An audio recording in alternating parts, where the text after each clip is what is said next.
Depuis leur plus jeune âge, ces trois adolescents sont devenus amis. Ils s'appelaient Stéphane, David et Julien.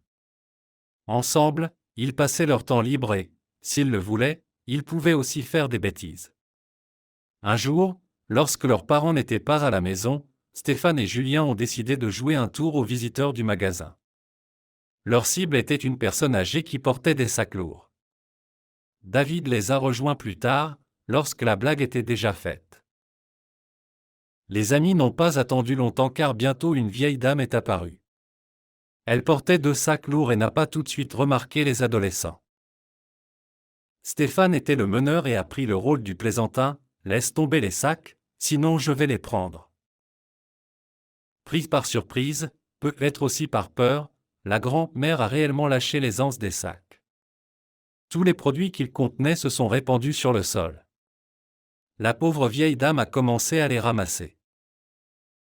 Julien, qui était resté silencieux jusque-là, a dit « Mamie, dépêchez-vous d'aller chercher les courses, sinon elles seront piétinées par les passants. » C'était tellement humiliant, mais la grand-mère a supporté, « Ne vous inquiétez pas, mes petits enfants, je vais les ramasser, mais vous ne m'oublierez certainement jamais. » Avec ces mots, elle est sortie du magasin et s'est fondue dans la foule.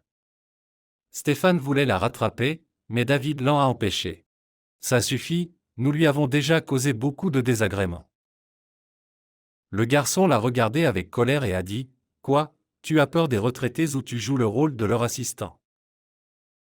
David n'a pas réagi aux paroles de son ami, comprenant qu'il se calmerait bientôt et qu'il se promènerait paisiblement dans la cour comme avant. Il ne savait pas que toute la scène de la bêtise avec la grand-mère avait été vue par une voisine dans l'escalier. Elle n'est pas allée les voir, elle a simplement secoué la tête et marmonné quelque chose entre ses dents. Le soir, lorsque les parents rentraient du travail, cette même voisine les arrêtait. Madame Berthold leur racontait comment les enfants s'amusaient pendant leur temps libre. Stéphane et Julien, ignorant ce qui les attendait à la maison, rentraient tranquillement de leur promenade. Les mères ont décidé de s'abstenir de régler les choses, mais les pères, au contraire, leur ont donné une leçon. David, qui n'avait pas de parents, est resté à l'écart. Il était élevé par sa grand-mère, mais Madame Berthold lui a également parlé de ce qui s'était passé. Cependant, en raison de son âge, la grand-mère n'a pas pu punir son petit-fils de manière appropriée.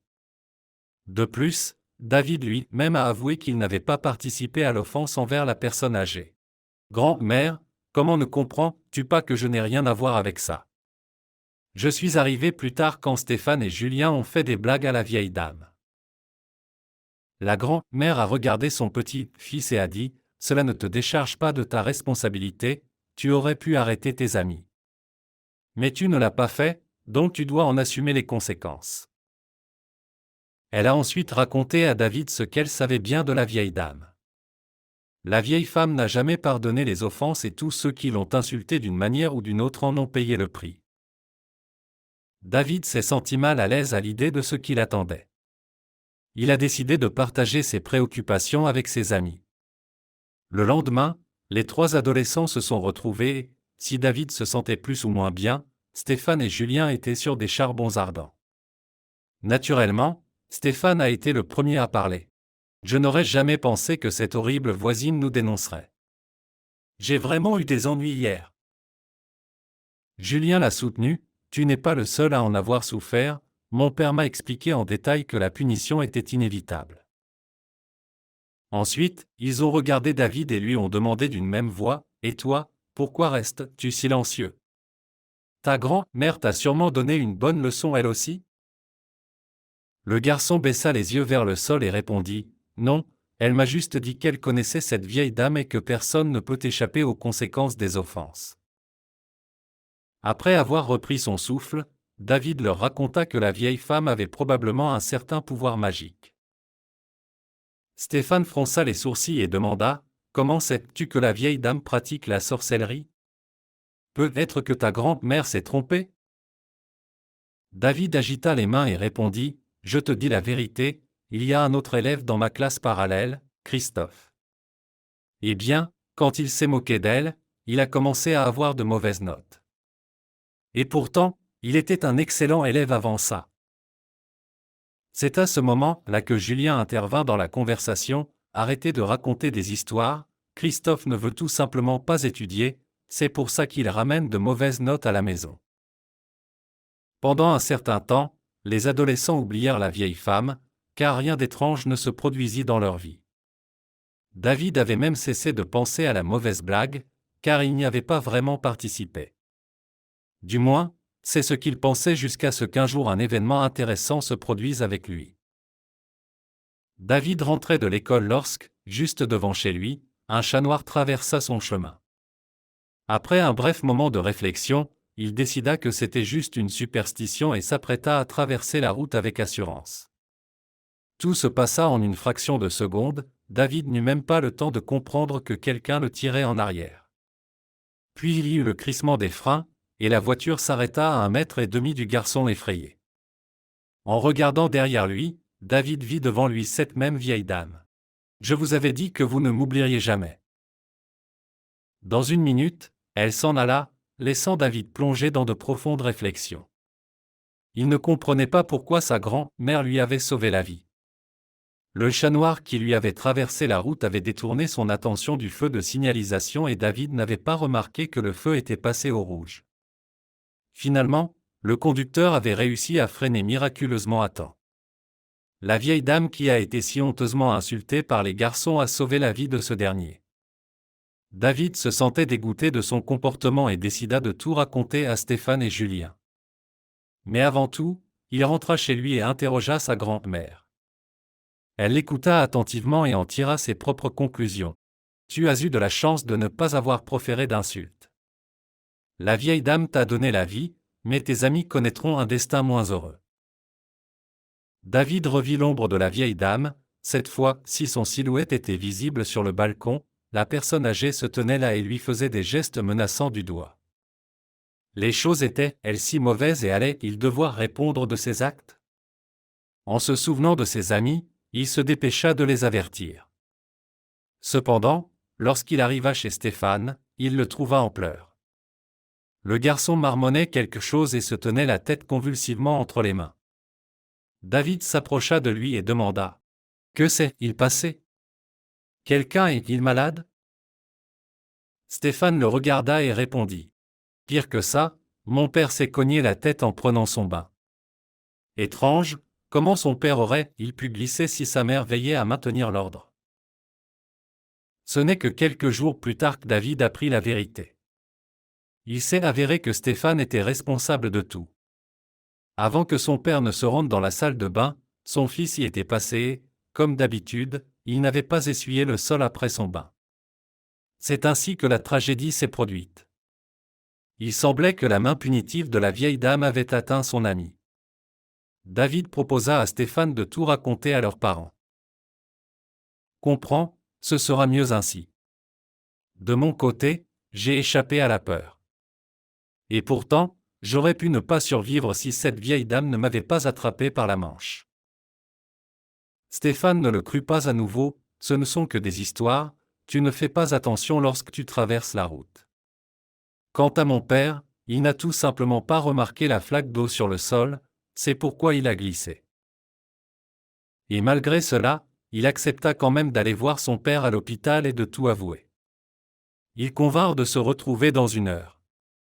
En attendant, David voulait rendre visite à Julien, mais quelque chose de désagréable se produisit là aussi. Son ami refusa de lui ouvrir la porte et cria seulement : « Va-t'en, j'ai peur qu'elle revienne encore. » David comprit que Julien avait également eu une expérience similaire. Il semblait que la vieille dame n'avait fait que effrayer son ami, elle n'avait encore entrepris aucune action de représailles. Mais tout cela était dû au fait que le garçon restait chez lui. Il n'était même pas allé à l'école pendant plusieurs jours. Ses parents essayaient de lui parler, mais en vain.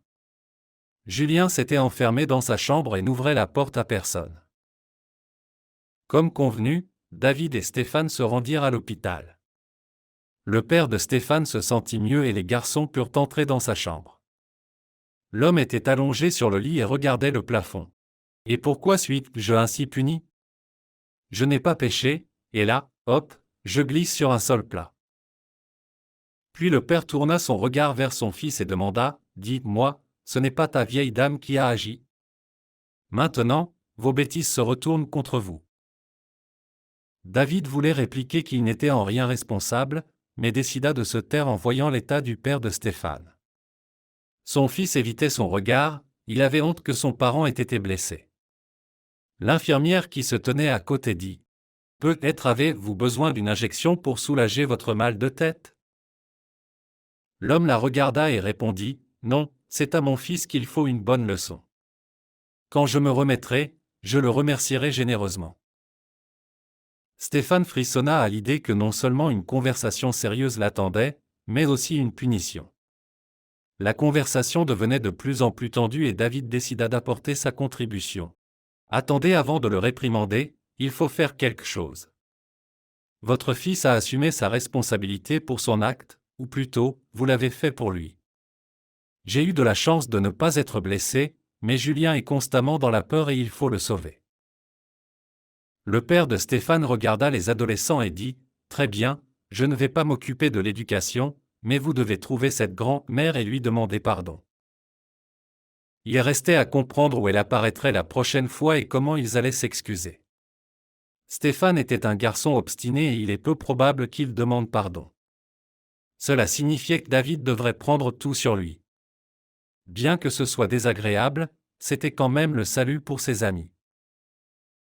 Julien n'a jamais pu surmonter sa peur, il a refusé de chercher la vieille dame avec ses amis. Il leur a fallu une semaine entière pour tomber sur sa trace. Pendant tout ce temps, Stéphane et David se relayaient pour surveiller ce même magasin, mais par malchance, la grand-mère ne se montrait pas. On ne voulait pas y croire, mais un destin triste les attendait, ils ont soudainement rencontré une voisine. Elle se dirigeait justement vers le magasin, et Stéphane s'empressa de lui demander où se trouvait la vieille dame. « Bonjour, pourriez-vous nous dire comment la trouver ?» Le garçon la regardait avec tant de tristesse que la femme eut pitié de lui. Elle leur expliqua que le samedi, la grand-mère se rendait sur le marché. Là-bas, elle achetait des légumes et nourrissait également les chatons. Des citoyens bienveillants les amenaient et essayaient de leur trouver de nouveaux propriétaires. David mémorisa tout et tira la manche de Stéphane, allons-y, convainquons Julien de sortir de l'appartement. Les amis se rendirent chez lui dans l'espoir que leur ami ouvrirait la porte et accepterait de se rendre au marché. Avec tristesse mais aussi avec difficulté, ils réussirent à persuader Julien. Il donna son accord pour demander pardon également. Samedi, il n'y avait pas de cours, donc le matin, les amis montèrent dans un minibus en direction du marché. En chemin, ils essayèrent de se répartir les rôles, pour savoir qui s'excuserait en premier. Les disputes étaient intenses, chacun voulait demander pardon plus tard. Finalement, ils décidèrent de le dire tous ensemble.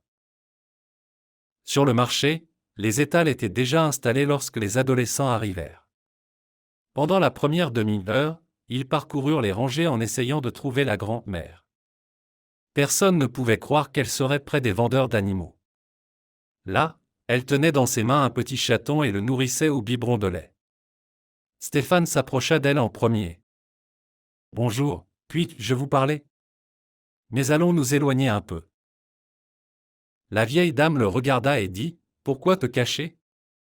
Parle franchement. » Le garçon s'excusa bruyamment auprès d'elle, suivi de ses amis. Ce n'était pas aussi grandiose que prévu, mais d'après l'expression de son visage, la grand-mère accepta leurs excuses. Elle mit de côté le chaton et dit, « Vous voyez, parfois il est difficile de reconnaître ses erreurs et de demander pardon. On m'a appris cela dès mon enfance, qu'il faut assumer ses actes. Seul un sage aura la force de s'excuser. » David s'approcha d'elle et lui prit la main, « Nous ne voulions pas vous offenser, c'était juste des bêtises d'enfants. » Julien se joignit à eux, « Pardonnez-nous, si vous le pouvez. » Enfin, de quoi je parle ? Le garçon baissa les yeux. Il avait honte et la peur ne l'avait pas quitté. La grand-mère lui caressa la tête et dit, « Je vous pardonne, mais vous devez faire une bonne action. » Elle prit un chaton de la boîte et le remit à Julien en disant, « Prends-le et prends soin de lui, qu'ils deviennent ton talisman. Elle remit 2 autres chatons à David et Stéphane. Et vous, vous devez prendre soin de vos parents, surtout toi, car une grand-mère ne dure pas éternellement. Il est donc temps de grandir et de devenir indépendant. Ces dernières paroles s'adressaient à David, bien qu'il comprenait lui-même qu'il devait prendre soin de sa grand-mère. D'ailleurs, le père de Stéphane s'est rétabli et plus rien de mal ne s'est produit dans leur maison. C'était grâce à l'aide du chaton et aussi parce que l'adolescent ne donnait pas lieu à des inquiétudes. Quant à Julien, il a cessé d'avoir peur et est retourné à l'école, rattrapant maintenant les cours manqués.